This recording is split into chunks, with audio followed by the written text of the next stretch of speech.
In this video, we're going to take a look at modeling the first part of our miniature train, which will be the train body. So the first thing I want to point out to you is you will want to create on your home, you want to have a new project created. I've called my miniature train demo since I'm going to be using this as a demonstration project. I'm going to double click inside of it. And here I've got an untitled design file. I'm going to go ahead and, since I've already got this opened up, I can close my data panel. And within this untitled design file, the very first thing I want to start off with is making sure to create a new component. So the new component's name will be called the train body. And I will say OK. It is the active component, and I can begin to start modeling. So looking off of the design drawings, I have them printed out next to me to be able to pull the dimensions from. I'm going to go ahead and I'm going to click Create Sketch, and I'm going to choose the XZ plane. From here, I'm going to create a 2-point rectangle. I'm not going to click on the origin, but I am going to just move my mouse cursor until the blue box outline will show, and I'm going to move over here to the left, click to start. And this is what I would like to do, is I want to have under my constraints panel, I want to select midpoint, selecting the bottom line of the rectangle I just drew, and selecting the origin point. That way the midpoint of that rectangle will be right there on the origin. Zooming out a little bit, I'm going to create an arc for the top part of the train. I want to use a center point arc. Here I want to go through and place the center point a little bit above the origin, and then I want to go ahead and draw, and I'm going to kind of overshoot this a little bit.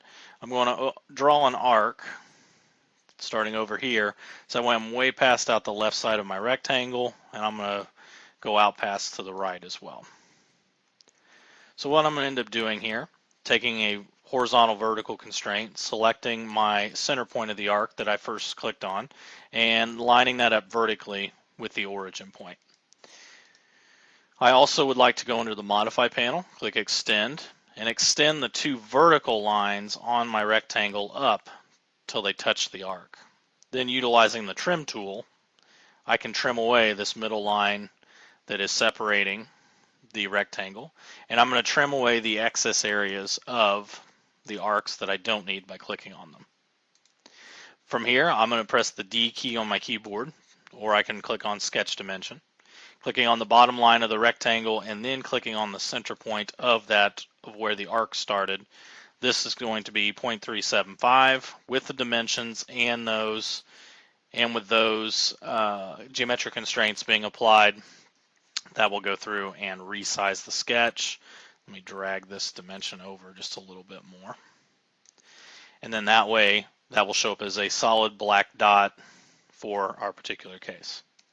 Rerunning my dimension, the width on this will be 2 inches, and selecting the arc, 2.35 for the radius.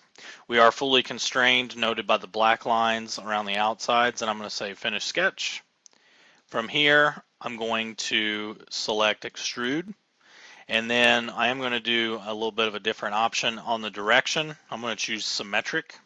So that way it will actually extend out a certain amount both sides. For the measurement, right now it's selected as half length. I want to go for the full length, and for the full length of this, we are going to set this up to be 5.5 inches. So you're going to see the extrusion will take from the sketch will be directly in the middle, and it will extrude an equal amount on each side to a total length of 5.5 inches, which is the total length of our train body. And I will say OK. From here, I can create a sketch selecting the front face of this body that we've just created. I'm going to use a circle, and again I'm going to touch the origin but not clicking on it, just so it helps me line it up. You'll see a blue dashed line, and I'm going to click to set the center point right there vertically aligned. Now I do want to hit the horizontal vertical geometric constraint, hit the center point of that circle, and click on the origin as well. I'm going to take a line for right now, and right about through the bottom part of the circle there, I'm going to draw a horizontal line through the circle. Using the Trim tool, trimming away the bottom part of the circle and the separation line there in between. Pressing the D key for the dimensions, clicking the bottom of my train body, selecting the line, the vertical line. The height of this will be 0.875. So you'll see both of these lines should shift down. If not, that means they need a collinear constraint. So you can select collinear, and then clicking each one of the line segments on the other side of the circle that we drew. The center of the circle to the bottom of the train body will be set up as 1.375. And then the arc now is going to be 0.75. And this sets up the make of our train body. Finishing the sketch, I'm going to click Extrude. I'm going to select the space at the top here, and I'm going to drag backwards so that way it will go through and cut back into the part. I'm going to do a negative 3.75. Since we go through and have on our train drawing 5.5 minus the back end of the train where the conductor and everything would be standing is 1.75, so that's going to put us back a negative 3.75. And I'm going to go ahead and say OK. And we start to get the outline of our train body set up as we go along. From here, I'm going to create a new sketch. I'm going to select the front of the train, and under the Create panel, I'm going to choose Point. With Point, I'm going to go ahead and I'm going to set up 3 points in a kind of triangular pattern here, and I'm going to run the horizontal vertical constraint, keeping this active. I'm going to choose the bottom 2 points here on each side, and I'm going to click on the left one and click on the right one. That will horizontally constrain them. Choosing the top one and choosing the origin will vertically constrain those two. From here, I can dimension these. So from the bottom to the first point, this one is going to be set up as 0.125.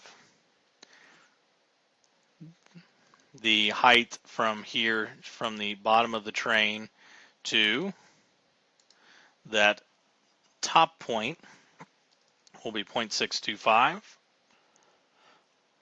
Horizontally, from the left edge of the train body to the left point, 0.375.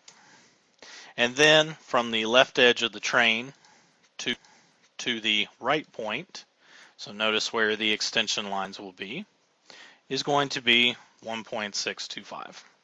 All those are fully constrained once they're filled in solid, and then we can finish the sketch. From here, I can choose the hole command, and I want to choose the 3 holes, or the 3 points, to create 3 holes. Now, as far as the distance here and everything, hole type will be just going through and be our no seat, so no counterbore, no countersink, simple hole. The hole depth will be 0.125, and the hole diameter is also 0.125. So you will see those holes will come in, and the drill point will be set to point angles as noted by the drawing, and I will say OK. So at this point, I'm going to finish this video as part 1 of the making of the train body. Part 2, we will look at finishing out the rest of the train body with some of the other elements that are needed